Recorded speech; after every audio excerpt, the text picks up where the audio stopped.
Throughout the 21st century, NASCAR has grown drastically. The cars have changed, the drivers have changed, new teams have been formed, and many more adjustments have been made to the sport.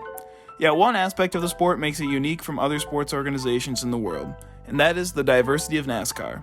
Sure, other sports have some diversity, but no other sporting leagues have males and females going head-to-head with an even playing field.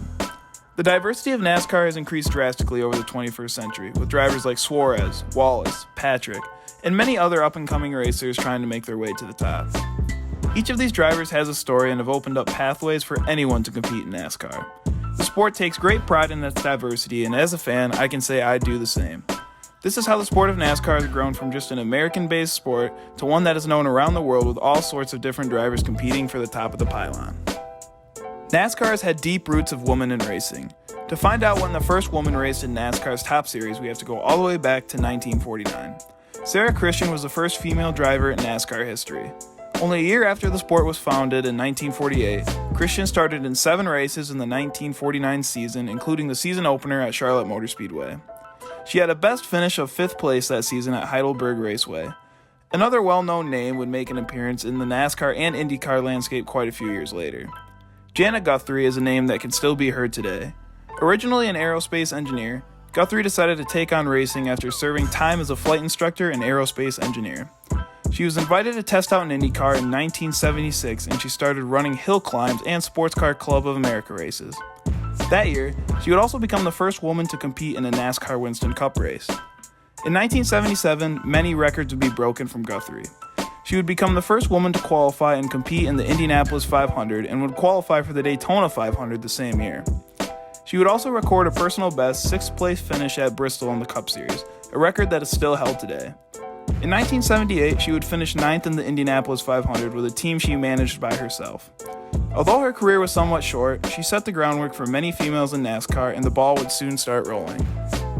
In 1952, a driver by the name of Wendell Scott was recruited by a local promoter looking for black drivers.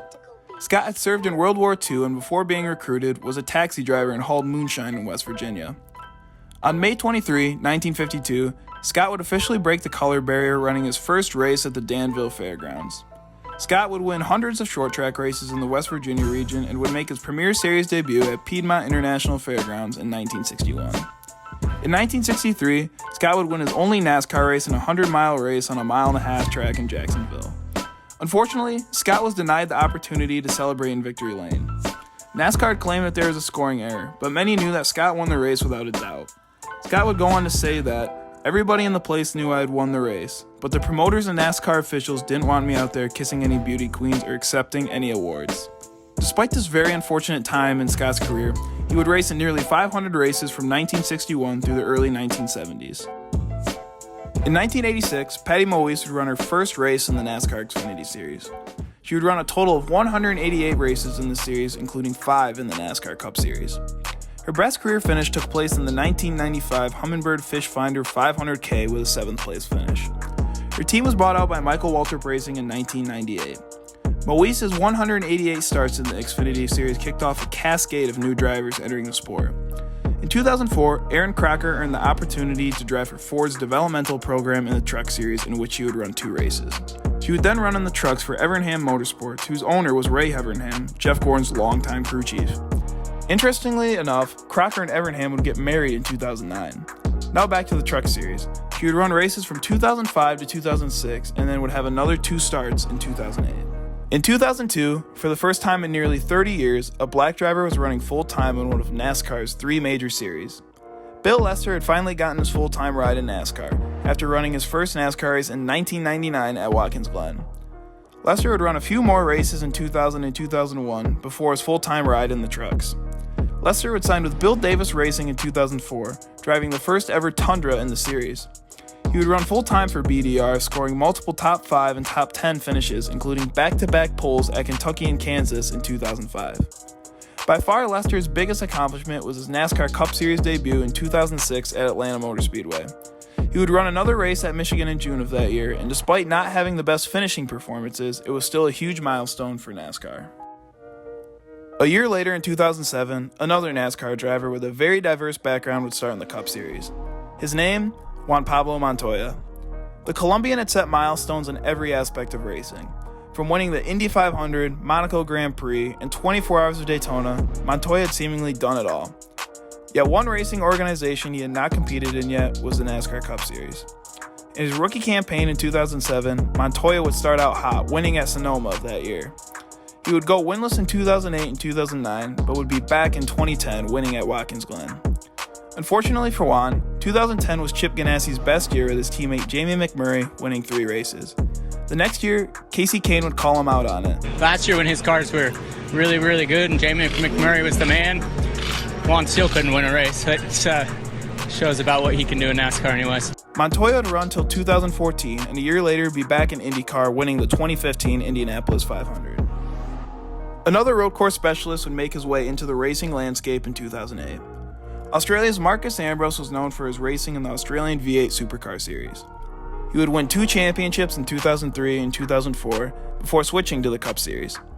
He would run part-time in 2008 for Wood Brothers Racing before running full-time in 2009 for JTG Doherty Racing. He would nearly capture his first win in 2010, but decided to coast uphill, which would end up costing him the win. 2011 was a redemption year for Ambrose, as he would capture his first career win at Watkins Glen. The next year at the same track, Ambrose would win a wild one. Everybody's in the grass. Despite all of the oil from a lap car on the track, Ambrose came out on top. He would run 2 more seasons in 2013 and 2014, but would end up with no victories. We now get to one of the most popular drivers in NASCAR history, who goes by the name of Danica Patrick. From the town of Beloit, Wisconsin, just north of Indiana, Patrick would start her racing career running go-karts at the age of 10. She would move overseas to the United Kingdom, where she would start her professional career before returning to the US in 2002. Her first shot at racing in the US came in IndyCar when she had the opportunity to run full-time for Ray Hall Letterman Racing. People had heard of the name Danica Patrick at the start of the season, but she started turning heads during the Indianapolis 500 weekend. She would be the fastest overall in practice, and despite not winning the pole, she would lead 19 laps in the race and finished 4th. She would win 2 poles this season and showed plenty of promise at the IndyCar level. In 2007, she would move to Andretti Green Racing and would make history in Japan the following year. On April 20th, 2008, Danica Patrick would win the Firestone IndyCar 300 in Motegi, Japan. She would finish 6th in the overall standings, silencing many critics. She would only run for 2 more years at the IndyCar level, with a notable 3rd place finish in the 2009 Indy 500. In 2010, she made her first move to stock car racing, running in the ARCA series at Daytona. She would also run part-time in the Xfinity series for Junior Motorsports for 2 seasons. In 2012, Danica would make her first Sprint Cup start at Daytona. Her race would result in a huge hit on the final lap of the Gatorade Duels. She would also wreck herself trying to intentionally wreck Landon Castle the same year. The 2013 Daytona 500 would be a different story. Patrick would win the pole for the Great American Race and would finish the race in the 8th position after getting shuffled back. She would also become the first female to lead a lap in the 500. Over the course of her career, Danica showed flashes. Although she was never able to win a race, she was still an inspiration for all women in motorsports and drew in many female fans as well. Her final race would take place in the 2018 Daytona 500, in which she crashed out. In 2013, a new name appeared in the Camping World Truck Series, and the name was Bubba Wallace. Wallace had run multiple years in NASCAR's K&N Pro Series and would go on to race full-time for KBM in the Truck Series. Wallace would make history right away, becoming the first African-American since Wendell Scott to win a NASCAR race in its top 3 series. Wallace's success would only continue, as he would win 4 times and finish 3rd in the 2014 standings. Wallace would make the jump to Xfinity in 2015. He would run full-time for Roush Fenway Racing in 2015 and 2016. 2017 would see Wallace make his first Cup Series start for the injured Eric Almirola. Wallace would finish all 4 races with a best of 11th at Kentucky. In 2018, Wallace would start the season very strong with an emotional 2nd place finish in the Daytona 500. This would be his best finish with Richard Petty Motorsports. Wallace had proven himself in every series besides the Cup Series, and in 2021, his opportunity had come. Wallace had joined newly formed 23XI and in his first season scored his first career win in a rain-shortened Talladega race. If a superspeedway win wasn't enough to convince you, Wallace won at Kansas in dominating fashion this year. Wallace has had his fair share of dust-ups, which has created some controversies, but if there's one thing that's certain, it's the fact that Wallace has a lot of drive and a lot of talent when it comes to the Cup Series. In 2015, Daniel Suarez was given the opportunity to drive the number 18 Aris Toyota Camry. After racing in the Mexico Series for many years, Suarez knew his opportunity had come. In his rookie year, Suarez was consistent, with 8 top 5s and 18 top 10s. In JGR equipment, this wasn't great, but the next year would be his coming out year. Suarez would win 3 races and ultimately the championship. Suarez would be moved up to the Cup Series in 2017 to Joe Gibbs Racing, but would struggle immensely. He would ultimately be let go at the end of the 2020 season with no victories in 4 years with the team. Suarez would finally score his first win in 2022 at Sonoma and continues to be a key player each week on the NASCAR circuit. NASCAR's diversity has drastically increased over the last 10 years.